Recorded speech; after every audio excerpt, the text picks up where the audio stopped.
हिंगोली जिल्ह्यात पावसानं हाहाकार घातला। दरम्यान कयाधू नदीला महापूर आलाय, त्यामुळे 534 गावांना या पुराच्या पाण्याचा फटका बसलाय। पूरग्रस्त भागातील 218 नागरिकांना सुरक्षित ठिकाणी स्थलांतरित करण्यात आलंय। त्याबरोबरच पुराच्या पाण्यात अडकलेल्या 87 नागरिकांना जिल्हा आपत्ती व्यवस्थापनाकडून रेस्क्यू देखील करण्यात आलंय। तर पावसामुळे शेतकऱ्यांना देखील मोठा फटका बसलाय।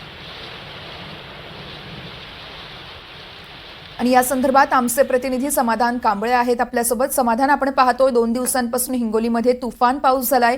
कयाधू नदीनं तिचं रौद्ररूप देखील धारण केलं आहे। शेतकऱ्यांचं किती नुकसान झालंय?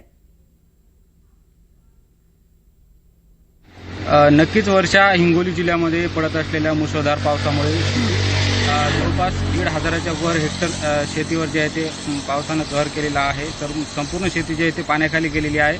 त्यामुळे अनेक शेतकऱ्यांचं नुकसान झालेलं आहे। 30 मंडळांमध्ये जे आहे ते अतिवृष्टी झालेली आहे। त्याचबरोबर हिंगोली जिल्ह्याचे पालकमंत्री हे आज नुकसानग्रस्त भागाची पाहणी करण्यासाठी रवाना झालेले आहेत। वर्षा, निश्चितच समाधान, आपण पाहतोय खरं तर मुसळधार असा पाऊस पडतोय। पुढच्या काही तासांमध्ये कसं वातावरण असणार आहे? हवामान खात्याकडून काय माहिती देण्यात आली आहे? हवामान खात्याने अजूनही 3 दिवस हिंगोली जिल्ह्याला पाऊस सांगितलेला आहे। त्याचबरोबर आज सकाळपासून सुद्धा मोठ्या प्रमाणात पाऊस पडत आहे। त्याचबरोबर अनेक नदी नाल्यांना देखील आज पूर आलेला आहे। हिंगोली जिल्ह्यातील अनेक भागामध्ये सध्या तरी कळमनुरी, वसमत या भागामध्ये आताही पूरस्थिती कायम आहे। वर्षा, निश्चितच समाधान, या सगळ्या घडामोडींवरती आणि या वातावरणावरती तुम्ही लक्ष ठेवून राहा। प्रत्येक अपडेट तुमच्याकडून जाणून घेत राहणार आहोत। तुर्तास धन्यवाद।